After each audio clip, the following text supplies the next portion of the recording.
Hey everyone, how you doing? Sam here from Pick Up Goliath, back with part 5 of this mixing series where I'm taking you step by step through this whole process. Loads to cover in this video. We're starting to really get into the mix now. So let's dive straight into my project and I'll talk you through what I'm doing. Now, here we are. Now remember, in the last session I was talking about this top-down mixing approach. So working on the bigger picture stuff first, getting things balanced, and then getting into the minutiae. So with that in mind, let's continue down that kind of vein. On my master output, my stereo out here, I've placed a metering plugin so that I can see exactly what's going on. This one is levels from Mastering the Mix, which is beautiful. It's great. It's got peak meter in it. It's got stereo correlation. It's got the range of loudness. You can check the bass frequencies. You can look at the dynamic range. You can check your LUFS, all in that one plugin, which is great. It's got loads of great presets for mixing and mastering for different kind of levels in there. Strongly recommend. Then I'm using Reference, also from Mastering the Mix, and this is just like an absolute go-to for me all the time. I won't bore you with going through all of it, but I love it because it's got this auto level feature, so whatever reference tracks I load in, it'll match the levels of that to what I'm working with, which will really allow me to compare very closely what I'm doing with the reference track. So in this track, I've actually pulled in Decode from Paramore, which I feel has got a similar kind of direction to what I'm going for in this track. And I've selected the kind of section that I'm gonna A-B with, which is awesome, right? So here's my track, A-B with the reference track.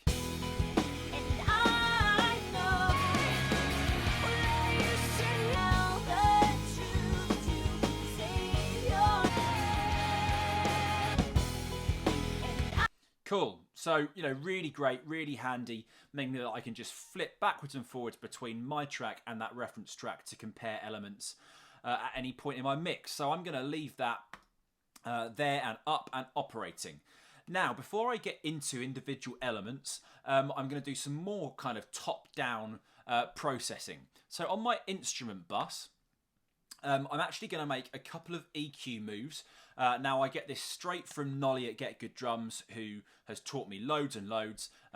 So this is, you know, very much his approach that I'm borrowing from him. So cheers, Nolly. But effectively, I'm making a little sort of notch boost around 5K, and another little kind of shelf at around 110, then high passing at about 30 Hertz with the drive on this Neve style EQ, and then also 12K, I'm doing a slightly more aggressive boost here.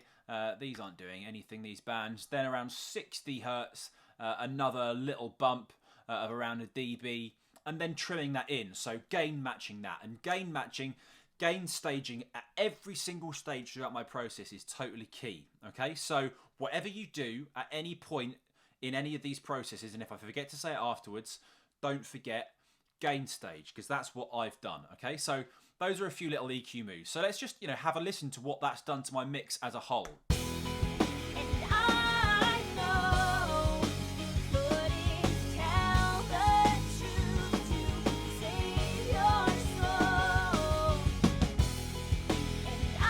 So it's a bit of that kind of shine and gloss and a little bit more weight in the bottom end, which is really nice.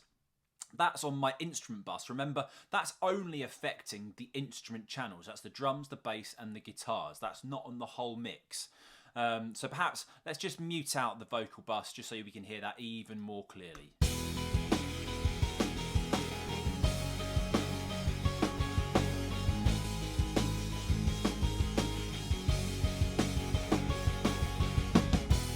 Yeah. Then also on my instrument bus, I've got a compressor. These are both Slate Digital plugins, by the way. Can't recommend them highly enough. They're awesome. So this is the FG Grey from Slate Digital, and I'm basically just using a really fast attack and release on a sort of a medium ratio of 4:1, and I'm looking to get around about 3 dB of gain reduction on the snare hits. That's basically it. So here's that in action.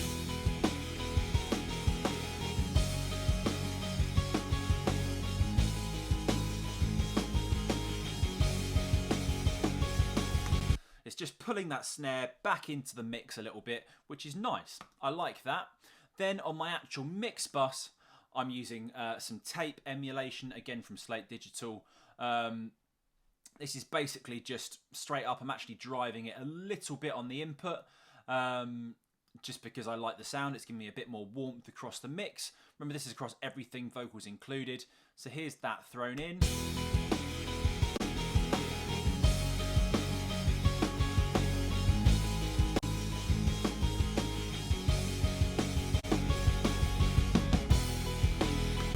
Bit of meat, a bit of oomph, and a bit of kind of saturation as well. And then when I'm mixing, I like to have a limiter that I'm mixing into, not because I want to be limiting it all the way up to kind of commercial levels of loudness, but because I like to be working at a level that is going to be vaguely comparable to a commercial release. So I'm not looking to limit this hard. I'm just bringing it up to a more commercially acceptable level of loudness.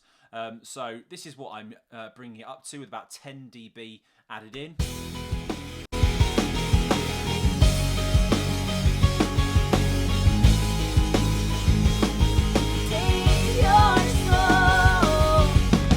You can see I'm not limiting at all. I'm just literally using it to bring in some additional level of loudness. And just to hop back to my reference plugin, the great thing about this is that this will automatically now level match those two plugins, those two tracks. So I don't need to do anything else in the plugin. I just play my track and hop back to Paramore. And I know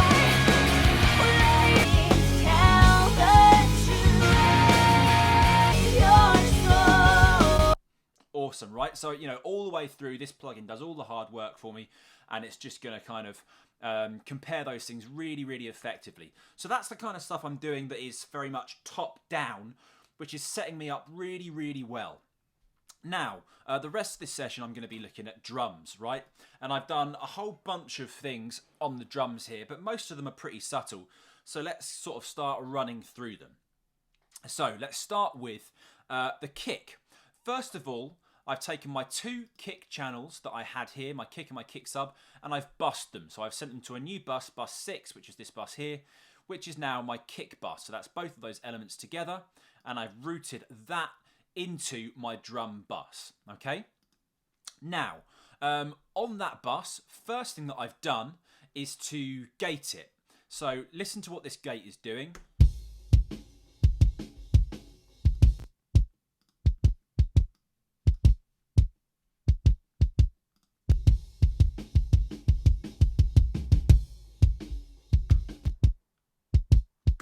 Right, really, really aggressively gating that kick. The reason that I'm doing this is because I'm actually not going to use that kick drum sound at all. I don't like it particularly. It's not a great recording. So I'm literally using that gate to get rid of all of the other sound that's bleeding down those microphones, because I'm then going to use Trigger 2 from Slate Digital to effectively replace that kick sound. So I've found, and you can go and explore these plugins as you like. So I'm not going to go through all the minutiae, but effectively I've found the sound of the kick that I want to use from the library in Trigger 2. I've made sure it's set up really nicely to replace that kick sound. And then I've gain staged it, I've level matched it to make sure that it's the same as the kick that's coming in. So here's what I've got now.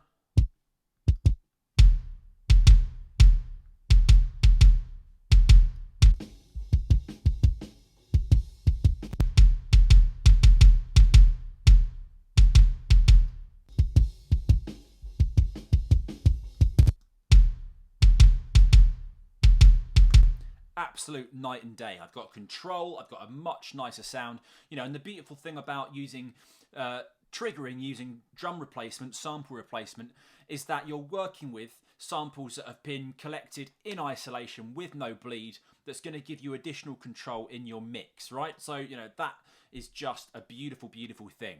I've then EQ'd that kick drum with some relatively bold moves, cutting out all of the low end below sort of 50 hertz and some broad EQ moves. Let's have a listen to that.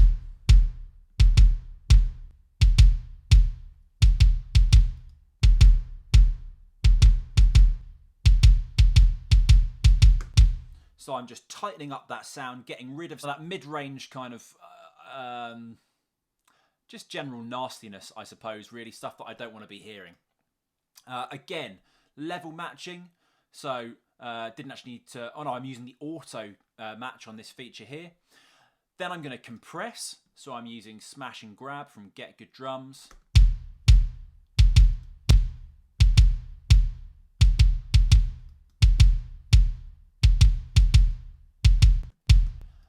Then I'm putting some more tape emulation on it for, again, a bit more thickness and oomph.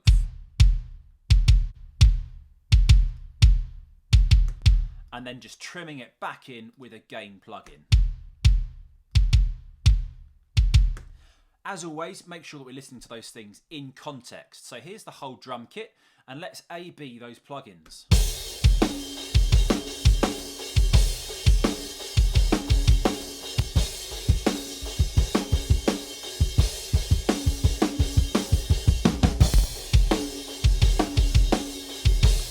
I mean, just night and day, right? And, you know, this is what I was saying in the last session about making sure that you're level matching. That kick is no louder than it was before. I promise you, because I've gain staged that all the way through. It's no louder. It sounds louder because it's a much nicer sample that I'm using. It's sitting within the context of that drum kit much better. But it's the same level that it was previously. Just absolutely night and day, right? So there we go. Kicks in there. I've done a very, very similar thing with the snare. So, first of all, I've gated. Forgive me, I've taken my two snare channels and I've bussed them exactly as I did with the kick. So they're going now to bus 7, which is my snare bus, which is going into my drum bus. So then, gated. So just taking everything out that isn't a snare hit. Triggering.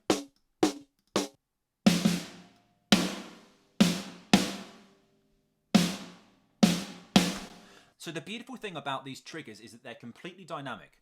So, you know, whatever the velocity is of the signal coming in, the trigger is going to represent that with a similar velocity of sample. So it's not all coming out at one dynamic level. It's still got that nuance of the performance, which is exactly what you want for it to stay feeling human and natural. But it's got all this kind of subtlety, and then it's got this beautiful sound to it. But we've also got control because we're losing some of that bleed. So many benefits. Again, trimming with the volume in the plugin. Then some more EQ moves. So high passing, I'm high passing up to around 120 hertz here. That's always going to be dependent, obviously, on the instrument you're using. And a few kind of little EQ moves, nothing too significant. Let's A/B.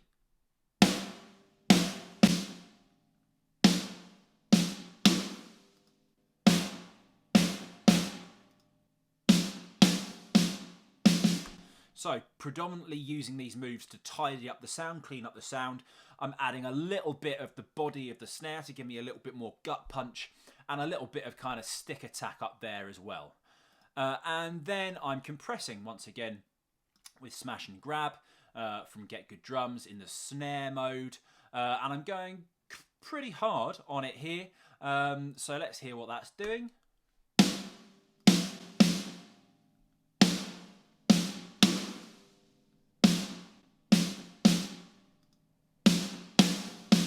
So it's giving me more sustain on the snare. It's bringing more of the body out and giving me more sustain. Again, let's hear that in context.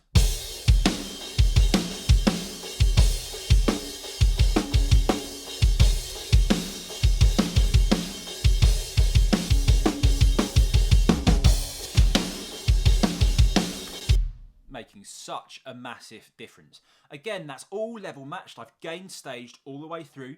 That's coming out the same level as it was when it was coming in, but because of our choice of sounds, our EQ moves, our compression moves, it's making it sit much better within the context of that drum kit and just doing beautiful, beautiful things for us. Some similar processes on our tom, which is only really here and once hit at the beginning, so let's just loop that little bit out. On the tom, I'm doing things in a slightly different order because the hits are very isolated. There's no bleed really coming down this mic. I've got this one hit here and then 2 hits here. I'm not going to gate first. In fact, I'm not going to gate at all. So I'm going straight in with my trigger.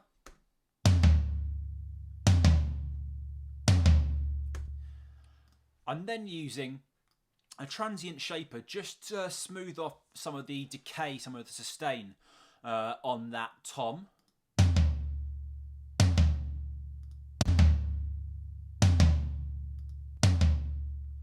Just to round off the decay of that tom a little bit.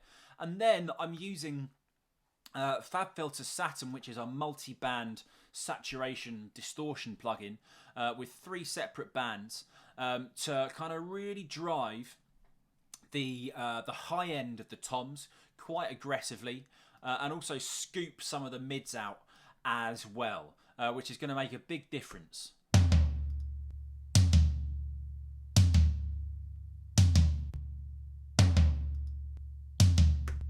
Making a big difference. That in context, let's give it a bit of a run up.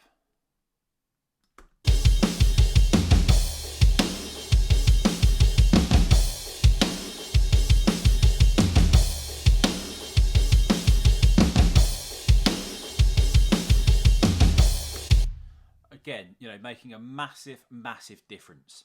So, you know, already these drums sounding way more kind of punchy, way more present in the mix. Now, on the overheads, so this is just my stereo pair over the drum kit, EQing quite aggressively. I'm high passing up at around 450, taking out a lot of the kind of high end, and then adding a little bit of shine in there too. So let's listen to that.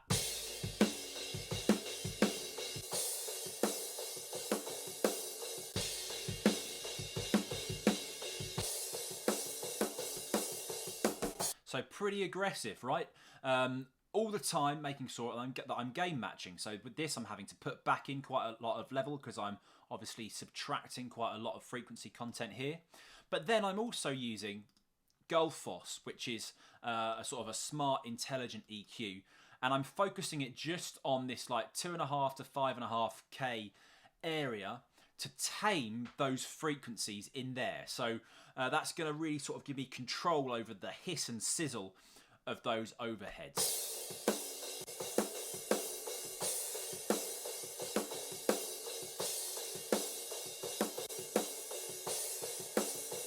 Just really smoothing out that sound, rounding it out for me. Let's put that back in context.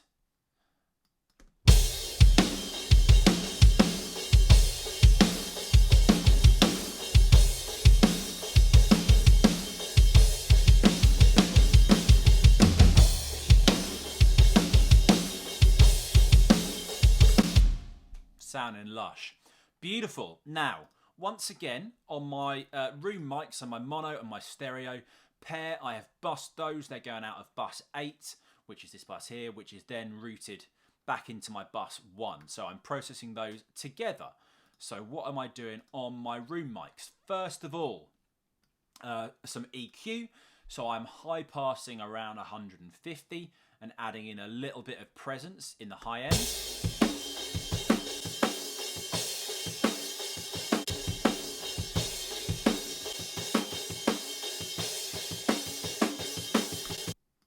Beautiful. I'm then using smash and grab again in the room setting, and looks like I'm dialing in a reasonable amount of kind of gain reduction, but I'm also using it in parallel a little bit, so I'm dialing it back with the blend knob.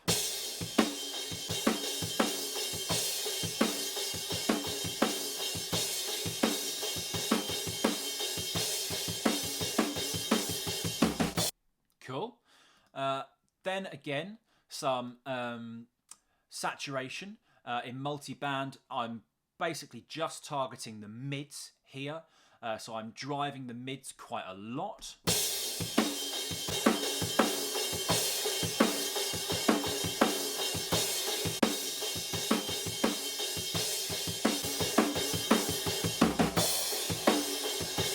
Which is giving me a lot of kind of presence with that real aggression in the mids, And then I found a little bit of a frequency that I didn't like so much, which I'm just notching out there.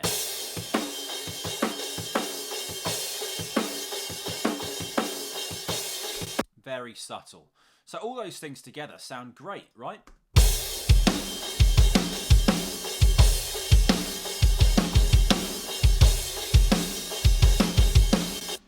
Sound beautiful. I've got two other significant steps that I'm taking on my drums here. And what I've done is to create two more aux channels, in this case, not buses. So I'm sending the kick bus, the snare bus, the toms, the overheads, and the rooms, so everything, to both of these buses. So here's bus 9, which I've labelled as my parallel compression, and bus 10 is labelled as my reverb. So that's on aux sends, and then I have blended in different amounts of each of the elements in my drum kit into those channels. So on my parallel compression, I'm using smash and grab in the parallel mode, and I'm smashing this really hard, but it's in parallel, remember, so I'm blending it in, and I'm actually only using it on the kick, mostly on the snare, and a bit on the tom as well. I'm not putting the cymbals or overheads, the rooms or overheads through that. So let's have a little listen as I bring those things into context here.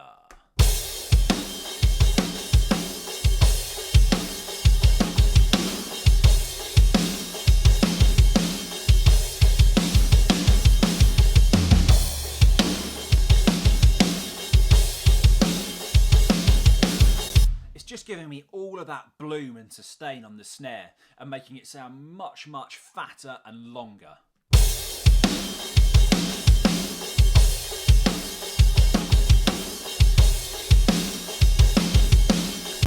Just sounds awesome. And then finally, I've got this reverb set up. I'm just using the drum plate preset in Space Designer, making sure the wet is up full. And then again, on those elements, I'm blending in the amounts that I like to taste. So let's just bring all those in, and I'll just A-B with this in and out.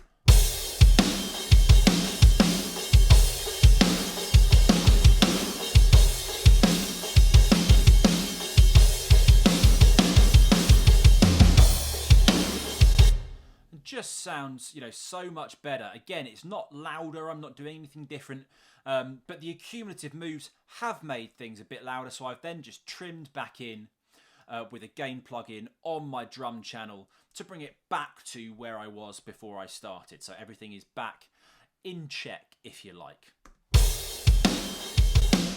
So let's A-B all those things on and off in the context of the whole mix, right? So let's just turn everything off on all of these channels, and then we'll bring them back in. And I know, couldn't tell the truth to save your soul. And I know, will lead to my demise, but and I know, couldn't tell the truth to save your soul. And I know, will lead to my all the signs I'm not gonna wait.